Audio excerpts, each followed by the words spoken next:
Hello and welcome to the Money Boss Show, where we help you master your mindset so you can build the life of your dreams. I am your show host, Tracy Brunette, and welcome. I am honestly, guys, in tears as I record this. Close to being in tears.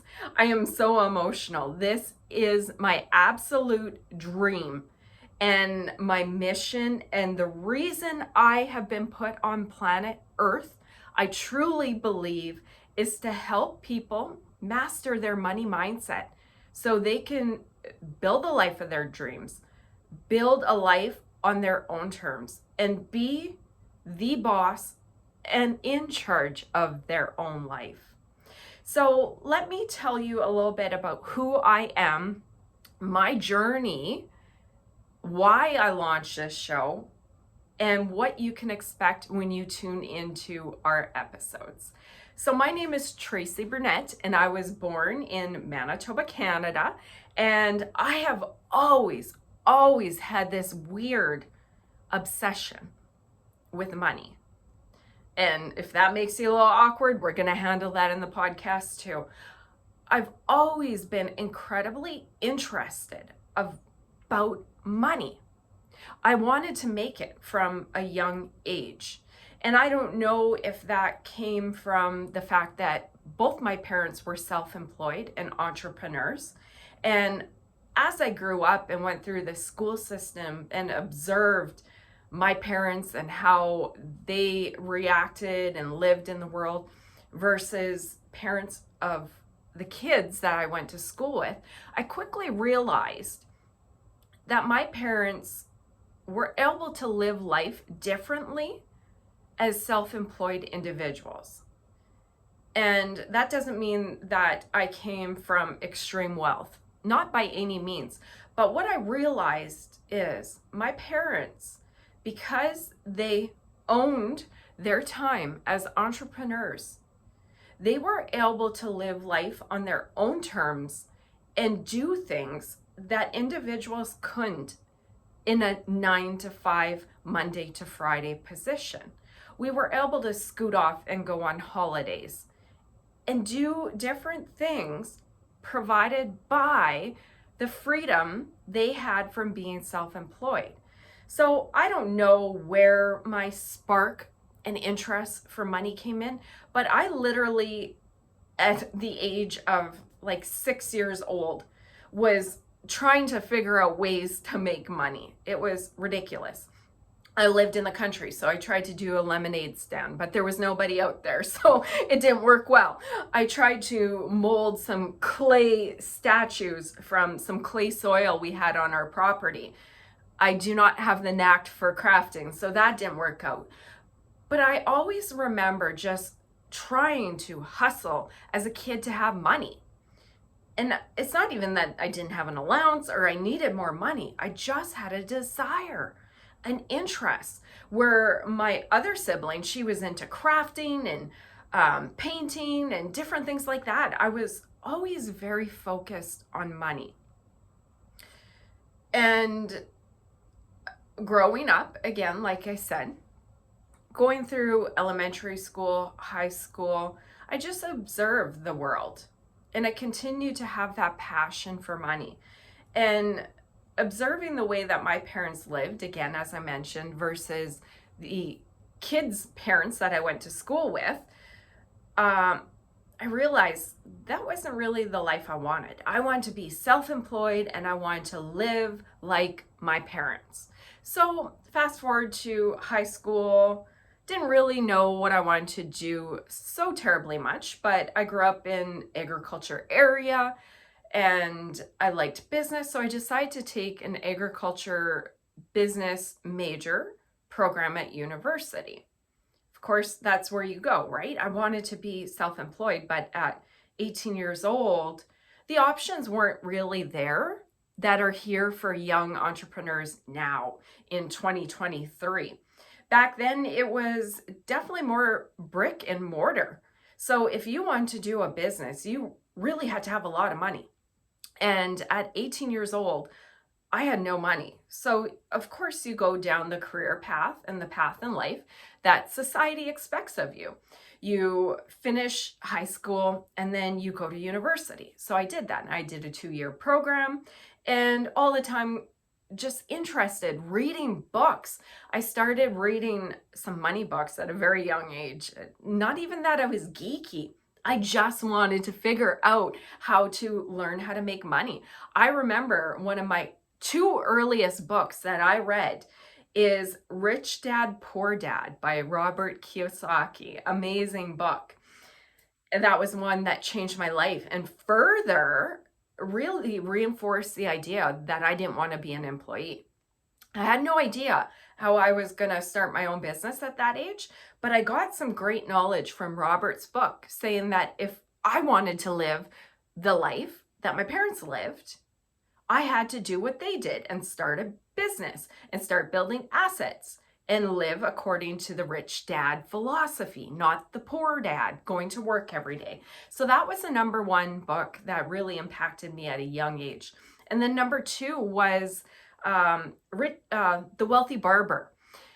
And I think that was probably even my first one. And that really taught me the importance of saving money and paying yourself first. So I wanted to get rich when I was young. So of course, I'm like, okay, if this is the way I'm going to do it, I'm going to save money. But of course, you're young, you don't do that. You spend your money, you get a full-time job. Wow. So you go and buy all the crazy things. But later, once I got a permanent full-time job after university, then I realized, okay, wealthy barber, I got to start saving 10%. And of course, by that time, I had already owned my first house. Money's tight. You go, I can't afford to save 10%, but I slowly did because that's what I was told was the right thing to do. One of my most amazing lessons I learned in life. So fast forward from university, started working one job, moved to this next job because I learned what I wanted to learn there. Didn't see myself staying there forever. So learned the lessons, moved on. Did that at the next job, learned some cool lessons, how to do marketing, trade shows, advertising, all these cool things. And then moved to a sales job, learned how to sell. Selling's not easy. I think people probably are fearful of selling as much as they are of public speaking and death. Selling in people's mind is hard. So I'm glad I did that. I went and sold cars. Best sales training ever. Did I want to stay there long? No, I didn't. I took my lessons and moved on. And about that time, another position came up. And my husband at that time was doing some outfitting, and we started a guiding business where we took individuals out and they were on wildlife tours. So I took all the skills, which worked out perfect from my various jobs I had, marketing, selling, and I was able to put together a website, our brochures, and we went to trade shows and started selling these outfitting packages. So that was my first array into being self-employed. I dabbled with the network marketing a little bit, but at that age I was young. I didn't really have the understanding, the confidence, the bandwidth to focus on that. And I needed a full-time job, which didn't leave a lot. So launched our business, and from there I ended up getting self-contracted to start an agriculture media company called Farm Marketer. And I took all the skills from all my previous jobs and used them to launch this company. And we grew and became the largest agriculture, real estate, and news source for Canadian farmers. So I was competing against media giants, absolute giants with huge budgets, huge corporate offices, and huge staff. And I was a little bootstrap startup company, hustling, working many, many hours and figuring out as I went. And lo and behold, a few years in, the individuals that own the company let me buy part in. Give it 14 years later, the ownership structure decided someone to retire, and I ended up buying out all my partners. I'm the full-time owner of the largest agriculture real estate website in Canada, and its sister company, cottagemarketer.com. I also ranch with my husband in southeast Manitoba, and we have cattle, horses, dogs, cats, and all the wildlife that comes with our property. So it's amazing, guys. I'm sorry it's long-winded, but I want to share my story and how I got here and why you should listen to me. So over the last 20 years, I have been learning the money mindset, the limiting beliefs, and the skill set required to launch a business. Being in business is the hardest thing I have done in my life, because back then, a lot of when I was launching this company, it was pre strong social media, pre courses. Now, pretty much anything you want to learn, there's a course online, and it can teach you and shortcut 10, 15, 20 years of experience down into an 8-week course. That wasn't available when I got started. So I had to learn all the hard ways. And I really learned that the entrepreneurship journey is one of the hardest and best character building journeys you'll ever take. Unlike being an employee, unlike anything else. Because like Tony Robbins says, being in business is 80% psychology and 20% strategy. The strategy of business is pretty simple. Find a product or service to sell, make it really good, market it, and sell it. And a few more things to that, but it's pretty straightforward. People like to overcomplicate how to make money, but that's the easy part. It's black and white. The hard part is coming up, bumping against your limiting beliefs, bumping up against the fear, bumping up against the outright paralyzing fear of having to pay bills when you are 100% self-employed.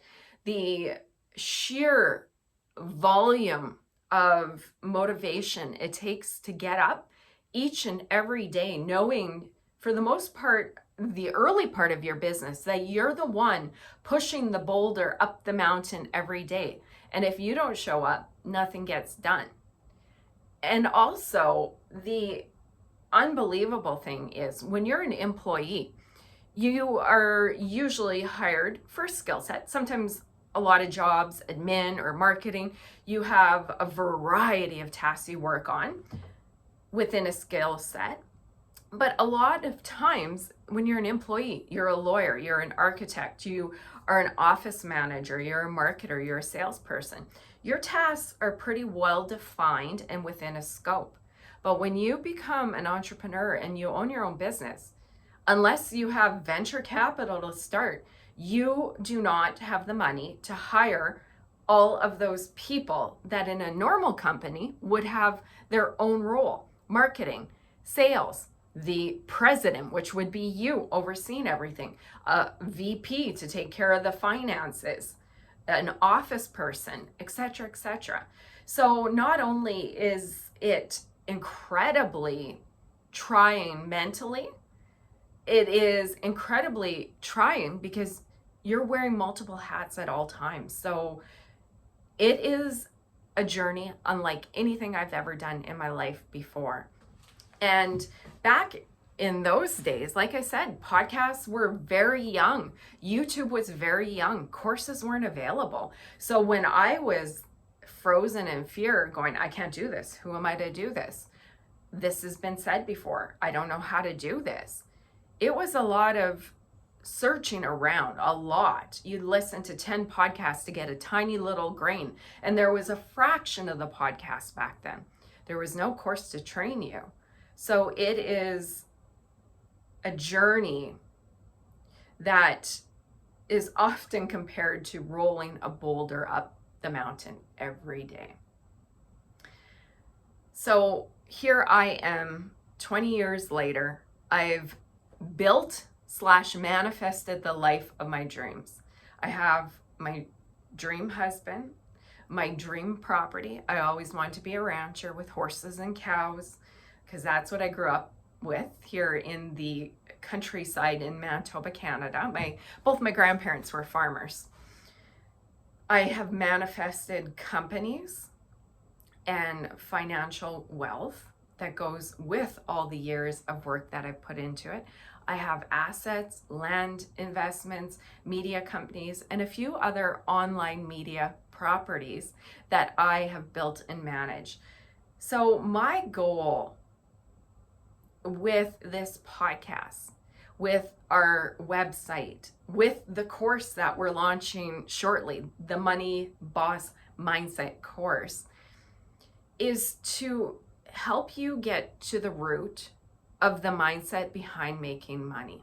Because no matter what business comes your way, no matter what strategy somebody tells you, if you win the lottery, if you do not have the right money mindset, wealth consciousness, the ability to handle money, or the internal feeling of deservingness, if you don't have the right money mindset, no matter what opportunity comes across your plate, your awareness, chances are you might not spot it because maybe you don't think you're worthy, or you don't have the confidence, or it requires having to quit a job and you just do not feel you have the ability because nobody in your family has ever owned a business.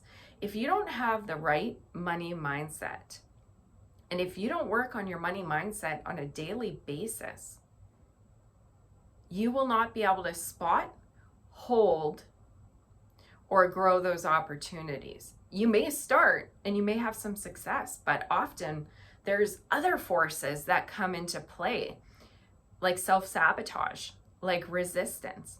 If we grew up in poverty or middle class, or there was never enough money, whatever the case is, if we don't have the right mindset, it won't work out.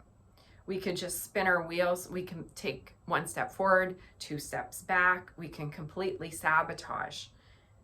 Now, on the flip side, the positive side is, at the end of the day, nobody will have told you this. The school system is designed to create employees. The school system is designed to put people in positions where they just make it by. I think pretty much everybody that lives in this world, 97% of the population, couldn't find $400, not credit cards, not loan. 97% of the population can't find $400 in the case of an emergency. So if the school system was designed to make you healthy, happy, and wealthy, why are 97% of the population sick, broke, and unhappy? Most people don't stop and think. They do what they're told. They go to school, they get good marks, hopefully. They go to university, they get a career. They get in the career, they continue to rise up. They get promotions, they get raises. And then somewhat midlife, they may change jobs quite a few times. Somewhere midlife, they go, this isn't working out. I am sick, broke, unhappy. I don't even like the profession I chose. And now I'm starting to have so much debt. I feel stuck because I need my wage and I can't get out of my job. And slowly, despair and depression start to set in when you feel stuck. And my encouragement is that money and making money is a skill. It's a skill we weren't taught because the school system is there to train employees for the factories and companies that the wealthy own. But now, in this day and age, with the opportunity and the internet, everything that's out there, our money mindset and education does not match the opportunities that's available. There are more first generation millionaires and billionaires than there ever has been. In the past, if you wanted to be wealthy, you had to come from wealth or inherit or win the lottery. Now, with the internet and all the free tools, the only limit on your success is your mind. And that might feel uncomfortable, and let it. But the positive thing is, the only limit to your success is your mind. So that means with the good old internet, everything that's out there, all the very cheap and efficient tools to build companies, the world is truly your oyster. So if your only limit is your mind and making money is a skill, just like skating, just like doing graphic design or quilting or sewing or doing whatever interests you, if making money is a skill, you can learn it. And if your only limit in life is your mind, that means you just need to work on this, work on the skill of making money, and you can master your mindset and build the life of your dreams. So that is my goal with this podcast. There is no reason that you need to be sick, broken, unhappy. Life is not supposed to be a grind. It's not supposed to be hard. It's not supposed to be a prison sentence that so many people are experiencing. The problem is we're just not taught the correct information to be healthy, wealthy, and happy. So with this podcast, that is my goal. I want to help you master your money mindset, conquer those limiting beliefs, learn about money, learn about the mind, learn about how millionaires think and act and be in the world. Because truly, the only limit is your mind, and making money is a skill. So my goal is to help you live the life of your dreams. So please subscribe. I am so excited to have you joining me on this journey. Subscribe, click, like, comment, rate the show as we go.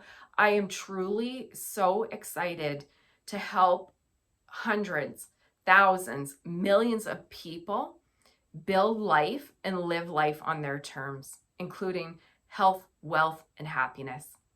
So welcome to the Money Boss Show. I look forward to seeing you on our upcoming episodes. Thanks, guys.